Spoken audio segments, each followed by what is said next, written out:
તમે પણ વિચારમાં પડી ગયા ને ફ્રેન્ડ્સ કે ગરમ ઉકળતા પાણીની અંદર સિંગદાણા નાખીને એવી તો કેવી રેસીપી બનશે?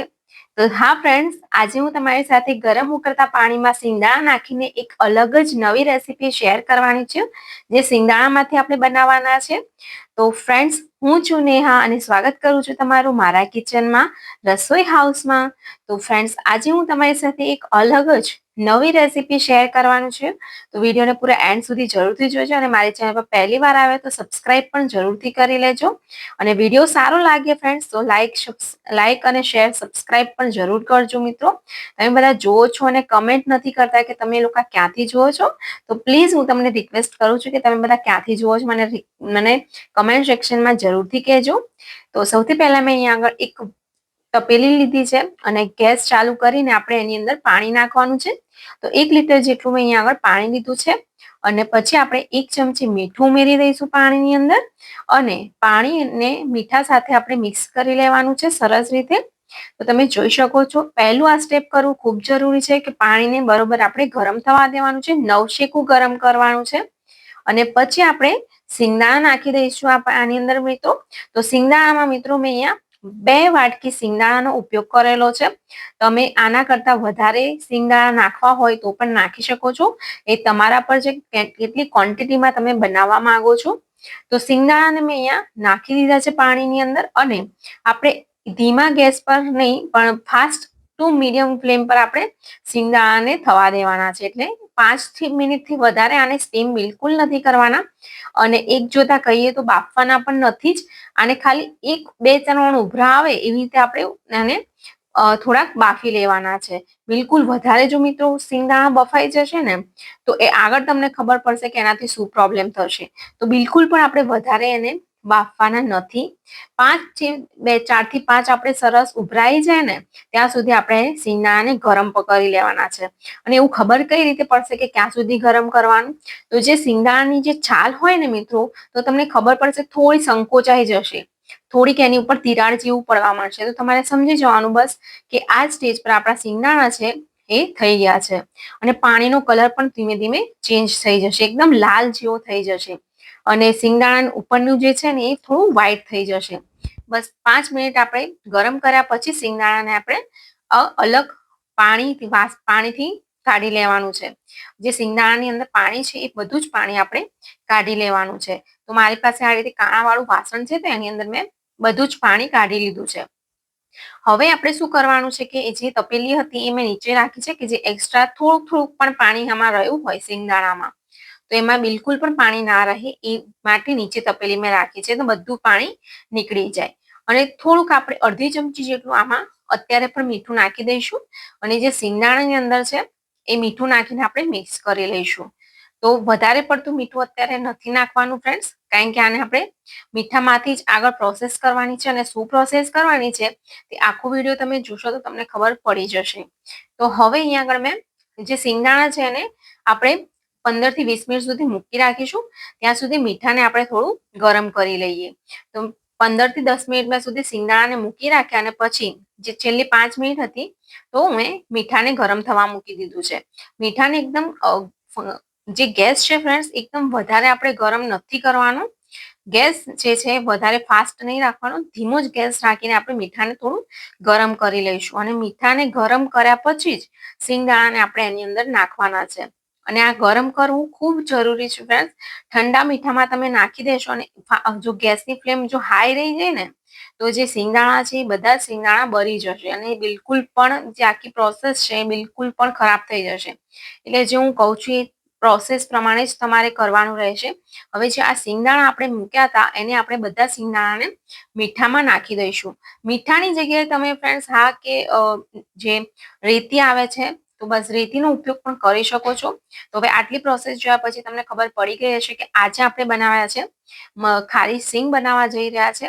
અને ખારી સિંગ તો ઘણા કહેવાય છે ને કે ભરૂચની જ, તો મિત્રો નહીં, આજે જે મસાલા આપણે ખારી સિંગ બનાવીશું એ ભરૂચ કરતાને પણ ટક્કર મારે એવી ઘરની જ સરસ મજાની આપણે બનાવીને તૈયાર કરવાના છે. તો બસ મિત્રો, બસ હવે આપણે જે મીઠાનો ઉપયોગ કર્યો છે એની જગ્યાએ તમે રેતીનો પણ ઉપયોગ કરી શકો છો. તો અત્યારે જ્યારે આપણે મીઠામાં સિંગદાણા નાખીશું ત્યારે આપણને એવું લાગશે કે આ શું થઈ ગયું, એકદમ બધું મીઠું જે છે એ સિંગદાણામાં ચોંટી જશે. પણ બિલકુલ પણ ગભરાવાનું નથી. જ્યારે પણ આપણે ધીમે ધીમે શેકતા જઈશું એમ આપણું જે મીઠું છે એ અલગ થવા માંડશે સિંગદાણામાંથી. અને હા, ખાસ ધ્યાન રાખવાનું છે કે જે ગેસની ફ્લેમ છે એ એકદમ આપણે ધીરી રાખીને જ શેકવાનું છે. જો મીડિયમ ટુ હાઈ ગેસ પર રાખીને તમે શેકશો, શેકાઈ તો જશે પણ અંદરથી જે છે એકદમ સિંગદાણામાં કચાશ રહી જશે અને ખાવામાં બિલકુલ પણ સારું નહીં લાગે આ સિંગદાણા. તો ખારી સિંગ છે મિત્રો, આ અમુક પ્રોસેસ છે એ ખાસ ધ્યાન રાખીને કરશો તો ખારી સિંગ છે એ તમે બહારથી બજારમાંથી મળતી ક્યારેય નહીં લાવો, એ મારી ગેરંટી છે. અને ખાલી 2 જ વાટકીમાંથી તમે જોઈ શકો છો કે કેટલી બધી આપણી ખારી સિંગ ઘરે બનીને તૈયાર થશે. તો જોઈ શકો છો મિત્રો કે હવે આપણું શું થાય કે થોડું થોડું મીઠું જે છે સિંગદાણામાંથી અલગ થવા માંડ્યું છે, જે તમે વિડીયોમાં જોઈ શકો છો. અને ધીમા ગેસ રાખીને જ આપણે એને સતત હલાવતું રહેવાનું છે. બિલકુલ પણ તમે હલાવવાનું બંધ કરી દેશો ને તો નીચેથી જે સિંગ છે એ બળી જશે અને એનો ટેસ્ટ બિલકુલ પણ સારો નહીં આવે. તો જોઈ શકો છો આપણે મીઠું છે એ એકદમ ધીરે ધીરે બિલકુલ અલગ થવા માંડ્યું છે.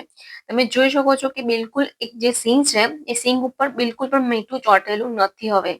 જે પહેલા આપણે નાખ્યું હતું ત્યારે તમને લાગતું હશે કે આ મીઠું ખૂબ ચોંટી ગયું છે, પણ જેમ જેમ તમે શેકશો એમ જે મીઠું છે એ અલગ થતું જશે. તો જોઈ શકો છો કે આપણી સિંગ છે એ સરસ રીતે જેમ જેમ શેકાશે ને આખા ઘરમાં એની સ્મેલ આવશે અને એટલી સરસ ટેસ્ટમાં લાગે છે ફ્રેન્ડ્સ. હું તમને ગેરંટી સાથે કહું છું, એકવાર તમે ઘેર બનાવશો બિલકુલ પણ બજારમાંથી ક્યારેય લાવો નહીં. અને ઘરે એટલી સરસ, બહાર કરતા પણ ઘરે એટલી સરસ થાય છે. તો જે સિંગ છે એ ખબર કેવી રીતે પડશે કે શેકાઈ ગઈ. તો ફ્રેન્ડ્સ, આ જો હું એક તોડીને બતાવું છું તો અંદરથી થોડુંક પાણી લાગે છે અને કાચી લાગે છે. તો હજુ શેકાઈ નથી. શેકાશે એવી ખબર ક્યારે પડે મિત્રો કે આ સિંગ છે ને એની વચ્ચેની જે બે ભાગ છે એ થોડાક ફાટી જશે. એક અમુક અમુક સિંગદાણામાં શું હશે કે સિંગ છે એમાંથી 2 ભાગ થઈ જશે, તિરાડ પડી જશે થોડી વચ્ચેનો જે ભાગ હોય છે ત્યાં. ત્યારે આપણે સમજી લેવાનું કે આપણી જે સિંગ છે એ સરસ રીતે શેકાઈ ગઈ છે. તો જો હજુ પણ હું 5 મિનિટ શેકી લઉં છું. અને મિત્રો ખાસ ધ્યાન રાખવાનું છે, કંટાળી જશો તમે કે હલાવતા હલાવતા ને ગેસ ફાસ્ટ કરી દીધો તો અંદરથી જે છે સિંગ બિલકુલ પણ કાચી રહી જશે અને ખાવામાં બિલકુલ સારી નહીં લાગે.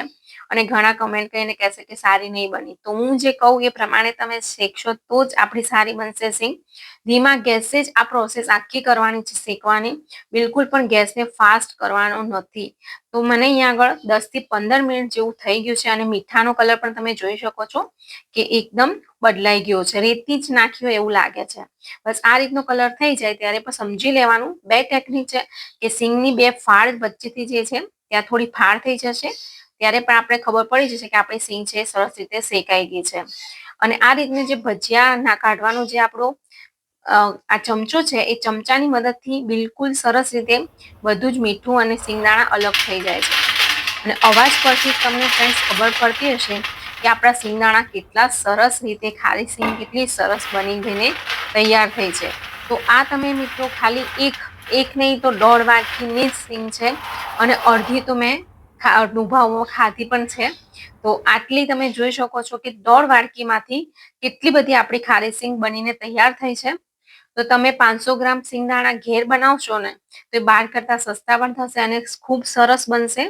તો મિત્રો એકવાર બનાવીને જરૂરથી ટ્રાય કરજો. આ ખારી સિંગ જો હું તમને તોડીને બતાવું કે છોતરા એકદમ અલગ થઈ ગયા છે. બિલકુલ પણ એની અંદર કચાશ નથી કે એવું લાગતું હશે કે આપણે પાણીમાં ઉકાળી છે તો આ સિંગ કેવી બનશે. પણ મિત્રો હું 100% ગેરંટી આપું છું, એકવાર તમે ઘેર બનાવીને ટ્રાય જરૂરથી કરજો. પરફેક્ટ, પહેલી વારમાં જ પરફેક્ટ બની જશે.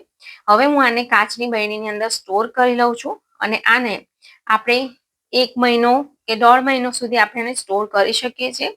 અને હું તમને ગેરંટી આપું કે 1 મહિનો પણ પૂરી નહીં રહે એટલી જલ્દી તમે બનાવશો ને તરત જ અડધી તો સિંગ પૂરી થઈ જશે. તો આ સિંગ જે છે ખારી સિંગ બનાવવાની ટેકનિક તમને કેવી લાગી કમેન્ટ કરીને મને જરૂરથી કહેજો ફ્રેન્ડ્સ. અને વિડીયો સારો લાગ્યો હોય તો પોતાના ફેમિલી ફ્રેન્ડ્સમાં લાઇક, શેર અને સબસ્ક્રાઇબ પણ જરૂરથી કરજો.